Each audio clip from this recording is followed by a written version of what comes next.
Welcome to Let's Talk Chiropractic. I'm Dr. John. This is Dr. Alex. This is Dr. Alex's handsome brother, David. You know, a lot of people take for granted posture, how they sleep, how they sit. We're going to dedicate today's entire show to postures while you're sleeping. You know, Dr. Alex, I think people are going to think it's like a boring topic. I really believe it could change people's lives, just the way they sleep. So we're going to ask people questions. What do they think is the most common way? What's the worst way? And what's the best way to sleep? There's only 3 postures. So let's take our 30-second break and we'll come back. We have a lot to talk about. So go get a glass of water. Stay tuned in your seat.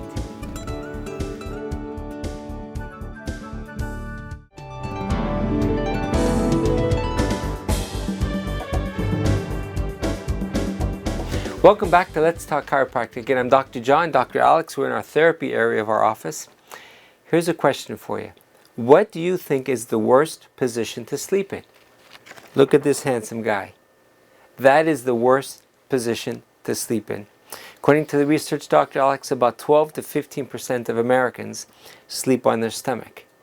I was a stomach sleeper.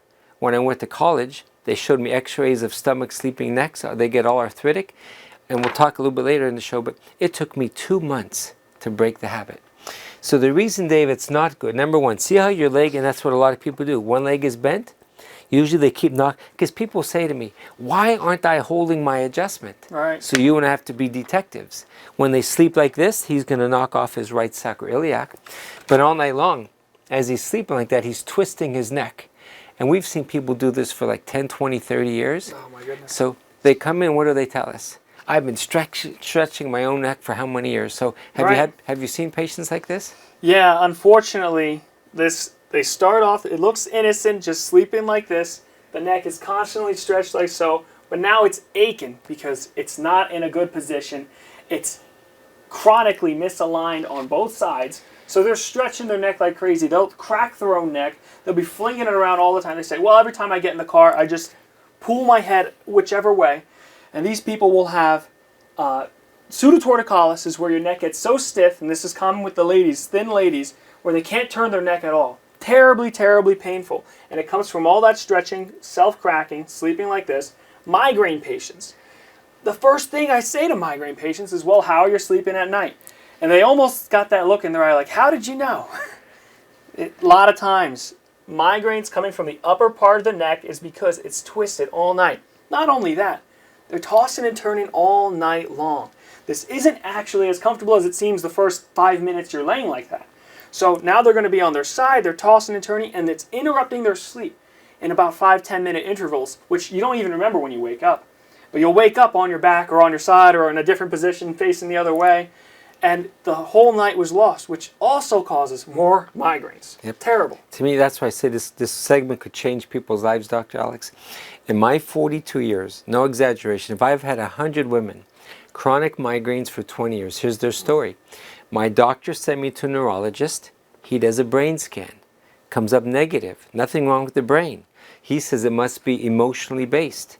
He puts these women on antidepressants and things for years, that they have like mood swings. When I say to them, sleeping on your stomach, there's nothing wrong with the skull on the brain scan. Right. It's the neck. And when you could see it in their eyes, there's this like eureka moment. Like finally someone's giving me the answer to my problem. So here's what they say though. But I feel comfortable on my stomach, only because it's their habit. They've done it for 10, 20 years. So the question is, how do we stop doing it? What I had to do, Dr. Alex, when I was on my stomach, your brain subconsciously, 23 years I did it, every night. It wants to go back on its stomach. I used to get 4 pillows in front of my chest and sleep on my side. Wow. So during the night, my brain would still have me like he is, but slowly the pillows would keep me on my side. It took 2 months. 60 days. So a lot of people say to me, John, thank you. I didn't really know how to break this habit. So by staying on my sides, and again, I had restless nights. I was a soccer player. My roommates used to say, John, you look so tired. Just go back on your stomach. I never smoked. I never took drugs, but it's the same thing like that. I think to break any habit, you have to just stop, because if I would have given into it, I'd stay on my stomach. So in conclusion, people who sleep on their stomachs, they stretch their own necks. They crack their own necks. They're the hardest people to help. Yeah. So we adjust them we get them to not sleeping on their bellies, and their migraines go away. They don't have that rubbery texture, and they no longer have that, that urge to crack their own neck again. And they stay lined up. Right. Right. Well, David, thank you. Are you awake still? Yep. Okay. So the worst position is to sleep on the stomach. Okay. What's the best position? If we can have our way, the best position is on your back, well-supported neck, with the knees a little bit bent with maybe a pillow underneath to hold them. Well, let's take a break. It's probably about 7 minutes. Let's put our model on his back. So guys, go get a glass of water. Come back. Proper posture when you sleep is critical for being healthy. So come back in 30 seconds.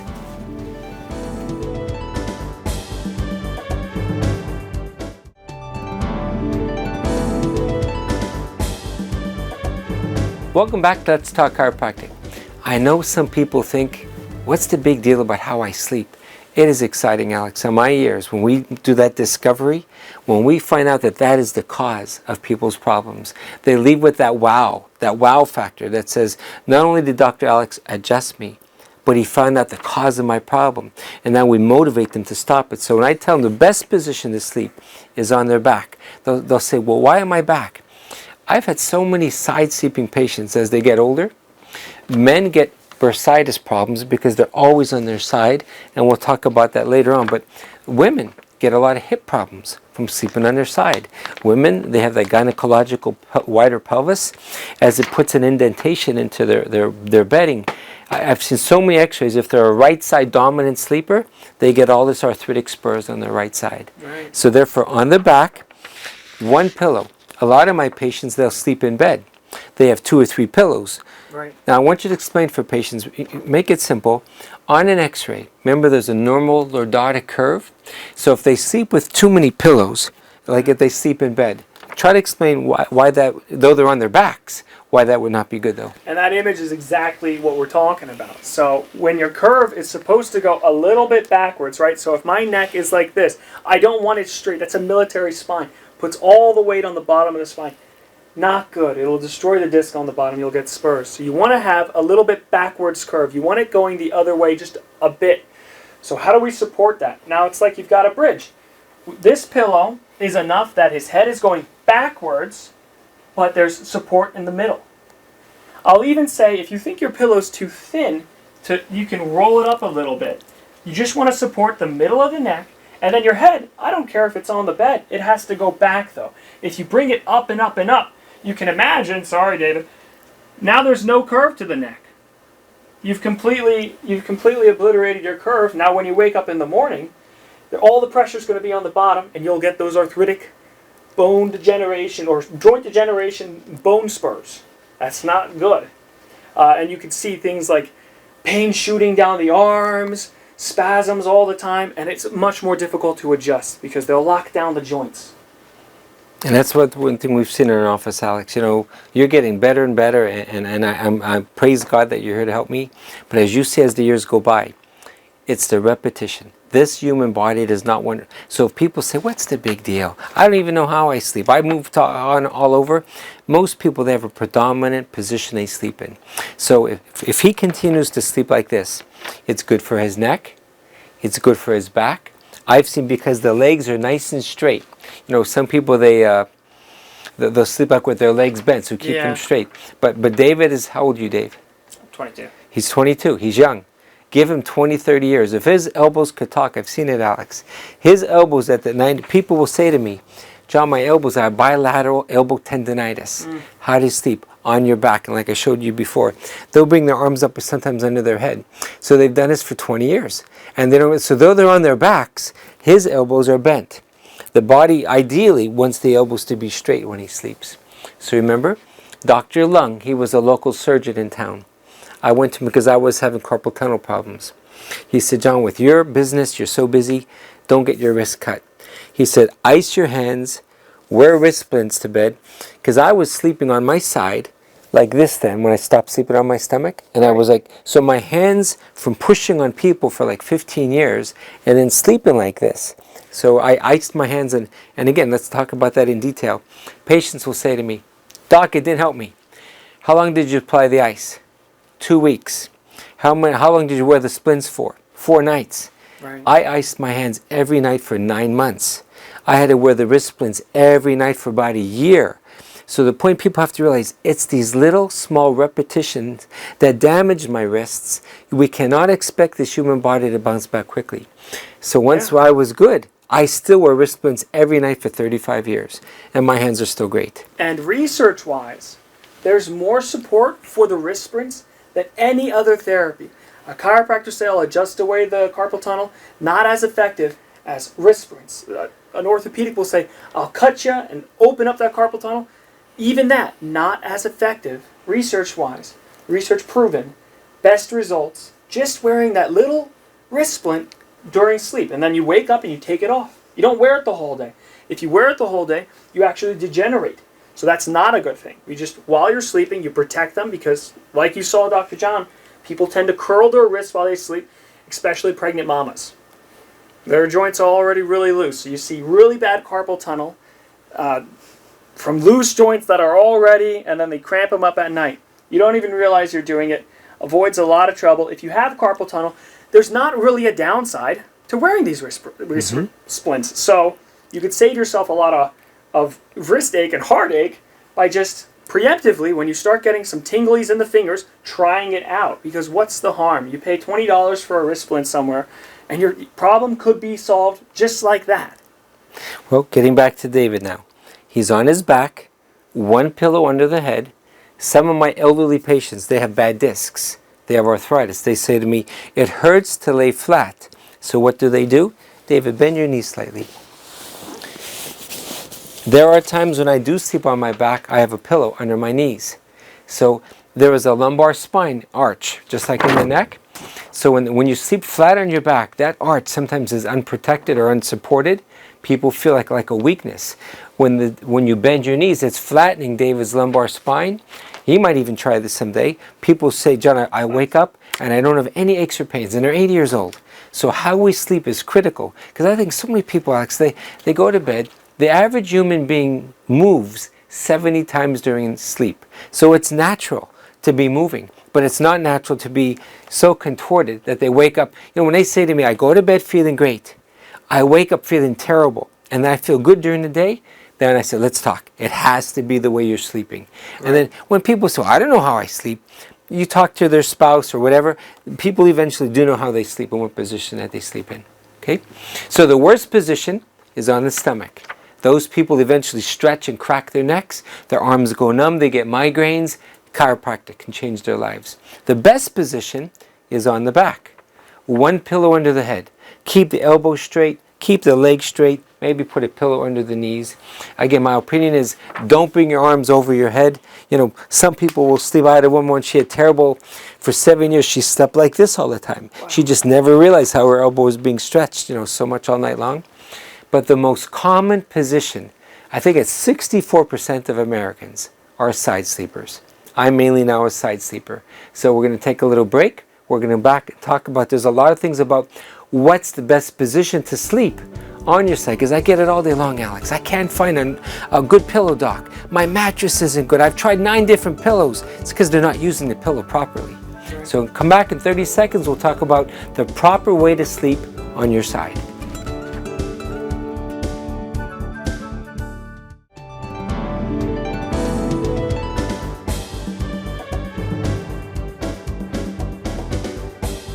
Welcome back to Let's Talk Chiropractic.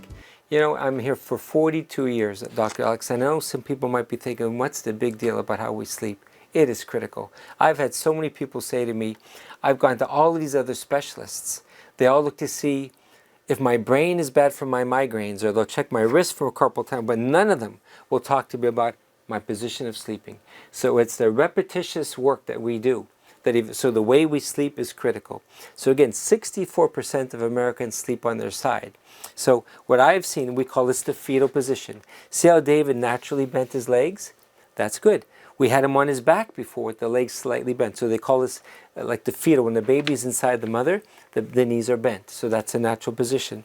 I recommend for people to put a pillow. And let's actually do it. Put a pillow, David, open your legs a little. Yeah. This way. It goes from the knees to the ankles. Because a lot of people will say, well, they put it this way. But again, I don't want any kind of ankle bones sort of like hitting or the knee bones. And many people say, John, thanks. By the legs being level, it takes pressure off the trochanter. So many of my patients, when they do this, they don't have any more hip problems at all. Right, and you can imagine this gets worse and worse the wider the hips are. So if you're very high, wide hips, that angle coming down without the pillow there is more and more dramatic. And it's even worse if they end up like this, right? Right. It's like Terrible. a chiropractic position. Yeah. That's how we adjust them. But Alex, here's a quick little story. I was in a grocery store about a year ago. 8 people behind me. This teller goes to me, are you the guy on TV? I said, yeah, we have a TV show. She goes, I'm having this neck shoulder problem. Oh, you know, and that's happened. People talk in public. So I said to her, what position do you sleep in? I sleep on my side like this all night long. And I said, look what you're doing. Everybody in the line, oh my God, he's giving her good free medical advice right here in the red. But my point is, that's the second thing we want to talk about. The pillow should be, but how they sleep is important. So many people, Alex, they have one pillow. David, if you could, bring your left arm up under the pillow. So many people will sleep like this. And they will come to me after 10 years and they'll say, John, my neck is killing me. I have limited mobility and now my left arm is going numb. It's because they don't realize, but they're scrunching or misaligning their neck from sleeping like that. Yeah. So again, what the x-rays show, we want David's spine to be parallel to the mattress. So some people, if they have broader, like say, bodybuilders, broader shoulders, they have to have either a thicker pillow. That's why we have that thicker acorn pillow out there. Or they could take 2 pillows. I sleep on my side with 2 pillows. So the pillows keep he looks like his nose. We want his head straight with his spine. So for example, some people, they'll have too many pillows like this. Oh, that's terrible. Their head will be up at the headboard of the bed, and then they wonder, Doc, my arms are going numb. What am I doing with my neck? And this is how they're sleeping. So we want you, David, to have either 1 or 2 pillows, but here's what I've seen, Alex, and this is critical. If you could sleep on the edge of the pillow and have both one arm on top, one arm underneath, straight though. My patients who get elbow tendonitis, shoulder bursitis, if they could do this, sleep on the edge of the pillow, have both arms, all their tendonitis and bursitis go away. So that repetition of, if he slept, like I said, like this all night long, look at the elbow and the shoulder. Night after night, and again, the doctors, in all respect, they will treat it with steroid shots, right. But they don't really be the detective to figure out what's causing the problem. So, do you ever turn during the night? You're just always on your back? Yeah. The average person, I said earlier, they move 70 times while they sleep. So let's say most people say this to me. John, 3-4 hours into bed, I have to go to the bathroom. So they wake up to go pee. So they turn their bodies, and they'll tell me if you ever watched a turtle, David will put his head down and he'll twist his body to come to this side. And those people eventually knock their neck out. So I tell them they got to get their arms and sort of push. Do that now, Dave, if you can. Push off from the side. Yeah, so look, he put no pressure on his neck at all. Very good. So there's just little details. But again, Alex, other doctors don't look for those kinds of details. And I think there's probably going to be 100 people watching the show right now saying, that's how I sleep. My shoulder is killing me. Nobody ever told me not to sleep like that. So are you predominantly a side sleeper? I've had to start side sleep. I used to sleep on my back forever. Okay. And now there's a baby between me and the wife, and there's not enough room I see. for me to be on my back. I'll fall off the bed. So I've had to sleep on my side. And it was a struggle to figure out. And I like this, sleeping on the edge of the pillow. That's a great. I was rolling it up because my wide shoulders, right. I had to cover all this distance, and I didn't want to start doing this twisty thing. That's no good. So I rolled up the shoulder. The wife's got all the pillows. So I got 1 pillow. That's my 1. So I have to roll it up to make enough space that once I feel my neck relax, I know I've done my job. But sometimes it is a little bit silly. And if I wake up in the morning and I know this, I have to be the detective too with my own body. If I'm in a terrible position when I wake up, that I didn't do the job right. So I kind of experiment a little bit. I haven't tried this yet, where I hold the pillow in front of me. So I'm going to try that tonight. The wrists, because like I said, I wear wristbands, but he's young. He has no wrist problems like I did. So his wrists are straight, his elbows are straight, no problem. But here's a critical question. Ooh, this does take a lot of space though, right? Well, so what if they have a baby in the bed with them? I was just going to say that to you. Yeah. My patients, they sort of are reluctant. When I ask them, who sleeps in bed with you? Right. 2 German Shepherds, Oh, jeez. 2 cats, 2 babies. Yeah. What size bed? Queen size. Doc, I am scrunched at the edge of the bed, and no wonder they're not sleeping. Oh my gosh. So the delicate conversation is to say, I love animals. I do. I don't think they belong in bed with people. I think a baby does initially, but then as that baby gets sort of bonds and gets more mature, same thing. Because if the baby starts moving a lot and mom and dad spread apart to edge of the bed, even then your sleep is disrupted. So, Right. so I challenge my patients. There's 6, 7, 8-year-old children. Get them out of your bed. Your 2 or 3 dogs, or 1 dog or 1 cat, get them out of your bed. Because I've just seen the animals, they'll say, well, yeah, the cat sleeps under my neck, the dog's between my legs, and they can't move. So again, sleeping is critical to reboot the brain. Right. If we don't get proper rest, we get depression, we get forgetfulness, everything like that, Alex. So the way we sleep is critical. My dog is used to sleeping in her kennel. Our cat, we closed the bedroom door. I could hear her, she used to scratch on the door at first. You should hear the stories here in my office. Doc, my cat is so spoiled. I said, like any child, they will scratch on that door, but if you let them go for a while, the cat gets the idea. I can't go in the parents' bedroom. Now, how about, I get this question all the time. What if I sleep on the floor? Good question. Here's what I've seen. Someone's camping or they're visiting, there's no beds left. At least get a thick blanket or a sleeping bag. Let it at least be padded. But floors, in my opinion, if your brother could sleep on his back with his knees bent in a pillow, floors are good. But again, 64% of people would sleep on their sides on the floor. That would irritate them. So we're out of time. We have to close up shop. So again, the number 1 way to sleep, or the best way, on your back. The most common way, on your side, but the way we showed you with your arms. The worst way, never, ever, ever sleep on your stomach. If you do, come to us, get adjusted, break the habit. Thanks so much. See you next time.